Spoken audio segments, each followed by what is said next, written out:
Lesson 11.7, we are going to be dividing polynomials. Now, if you remember, in lesson 11.5, we were multiplying and dividing rational expressions. This is not quite the same thing. When we were multiplying and dividing rational expressions, they were fractions that we had to factor, and then we could simplify the fractions and multiply or divide. Now we're working with polynomials, which means many terms. Now the first part of this lesson, you guys have actually already done before. We've done it when we were factoring out GCFs. Do y'all remember dividing each term by a GCF? That's exactly what we're going to be doing in example 1, except for the fact that it's not a GCF. It's just a term that they've given to us. So we don't have to worry about writing it on the outside or anything like that, because we're just dividing the polynomial by a monomial, which remember means one term. So we are going to divide 9x squared plus 12x minus 18 by 3x. So what I'm going to do is I'm just going to rewrite this. 9x squared plus 12x minus 18.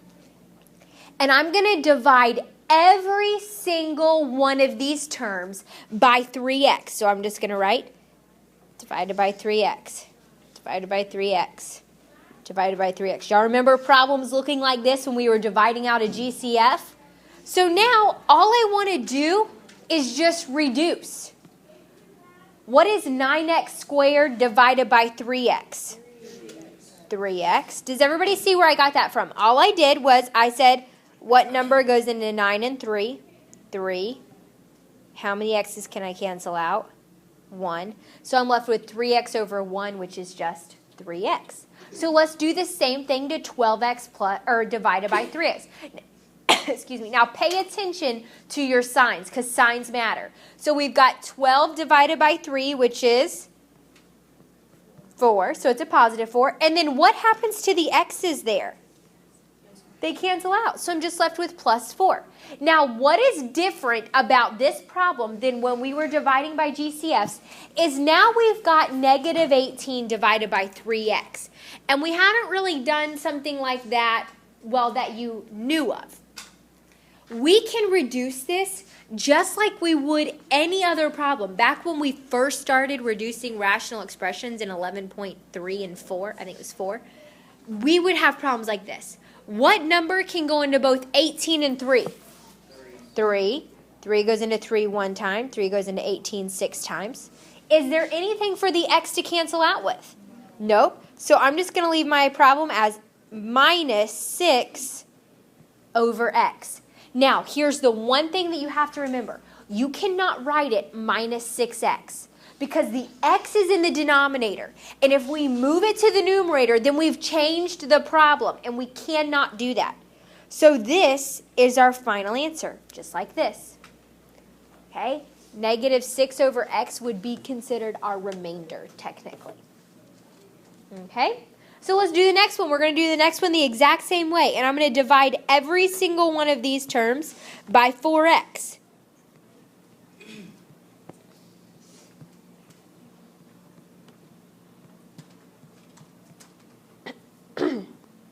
Javen, what is 12x squared divided by 4x? 3x. 3x. Very good, because we cancel out, we divide by 4, cancel out the x's, and I'm left with 3x. Madison, what's negative 20x divided by 4x? Negative 5. Very good, negative 5, because 4 goes into 25 times, and the x's cancel out. Jasmine, what am I left with when I have 8 over 4x? 2 over x, perfect, because 4 and 8 can be divided by 4, and there's nothing for the x to simplify with, so we leave it plus 2 over x. So this is how we divide when we have a monomial, or one term. But example 2 is when they want us to divide using a binomial, or we could have 3 terms if we needed to. But in this example, what we're going to be doing for Algebra 1 is we're just going to be dividing by 2 terms. Now, if you remember back when we were doing rational expressions, I can't just divide each of these by x minus 1 because what is x minus 1? A family. Okay, so I couldn't just go crossing things out because x minus 1 is connected. So what we're going to do is we are going to take a trip back to elementary and we are going to use long division. Okay, I'm going to erase this second problem so we've got plenty of room to work. And this is what we're going to do. We're going to take x squared plus 2x plus 4 and we are going to divide it by x minus 1. So if I set up a long division problem, we're going to write x minus 1, our division sign, x squared plus 2x plus 4.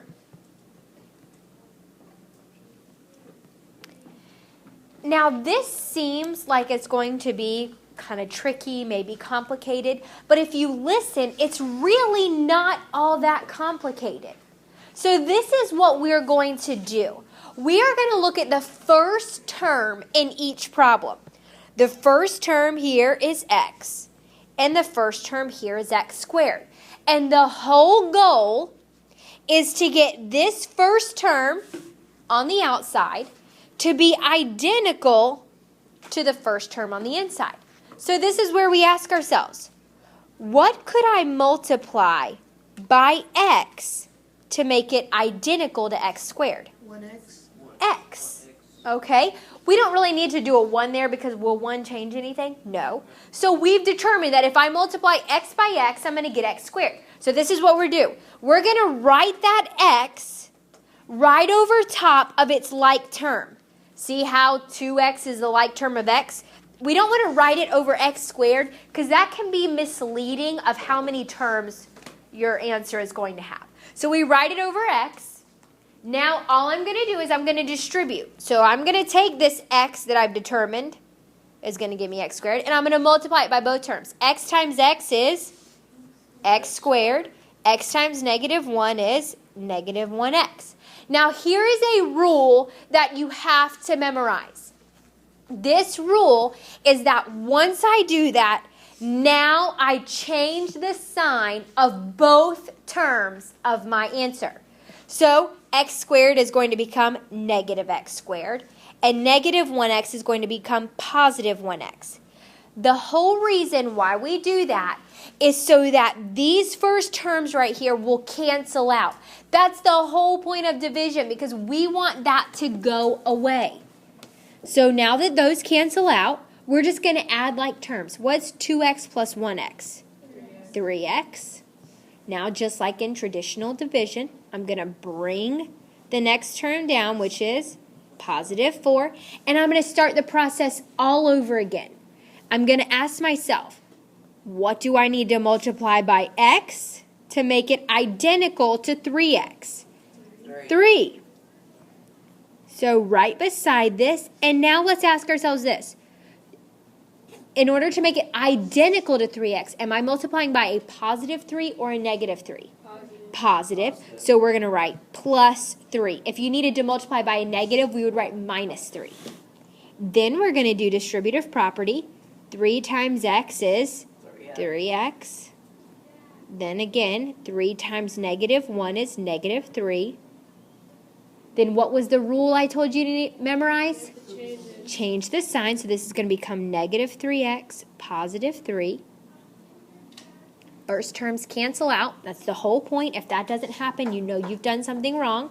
4 plus 3 is 7. Now let's look at our problem. First of all, do I have any other terms left to line anything up underneath? No. Also, do I have anything else to bring down? No. So this means I'm done, but I have a remainder, and the remainder is 7. So depending on whether your remainder is a positive or a negative number, in this case, what is 7? Positive. So we are going to write plus 7 over what we divided everything by. What did we divide everything by? X minus 1. And this is our final answer. See how it kind of looks like the problem that we just did? Our answers kind of look the same way, only the difference of this one is we're dividing by a binomial instead of a monomial. Okay? So then the next problem that we have in this example, I'm going to erase the first one because we just did it, is 3x squared plus 7x minus 12, and it's divided by x plus 3. So let's set this problem up. Darius, would you tell me how to set my problem up? What am I going to write where? X plus 3.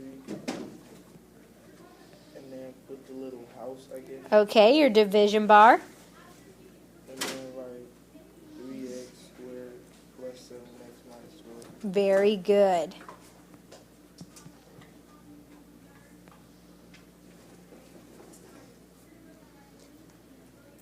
Now, once I've got this set up, who can tell me what am I going to do? Raise your hand and tell me. Madison? You're going to try to get the x to be minus 3x squared. Very good. I want to ask myself, what do I need to multiply by x to make it identical to 3x squared?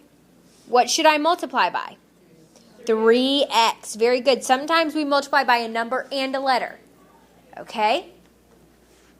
So now we just distribute. 3x times x is 3x squared. See how that matches up? 3x times 3 is 9x. And then what's the rule that you have to memorize? Change the signs. This 3 becomes a negative. This 9 becomes a negative. Now you say, wait a second. Why didn't I just multiply by negative 3x to begin with? Because that's not how it works. Technically, what you're doing is you're subtracting everything, and so it's not really being multiplied by a negative 3x. Okay? So now those cancel out. 7x minus 9x is negative 2x. Drop down the negative 12. Morgan, how can I figure out now what I need to multiply by x to make it identical to negative 2x? Perfect. Let's multiply by negative 2. So I'm going to put minus 2 because I need that sign. And I distribute then. Negative 2x minus 6. And what do I do to my signs? Switch them. Change them because we're subtracting. Negative 12 plus 6 is negative 6. So negative 6 is our what? Remainder. And I'm going to write my final answer since I ran out of room. 3x minus 2. Then we're going to put minus 6 over x plus 3. Now, there will be a time where you will not have a remainder. So what that's going to look like is if we went back to this last step right here, let's say I were to multiply and I would get something like, it would be 2x plus 12. And then both terms would cancel out. So whatever my two terms were that I chose up top would be my answer. That's what happens when you do not have a remainder, and that will happen. Okay? So that is dividing polynomials by a monomial and a binomial.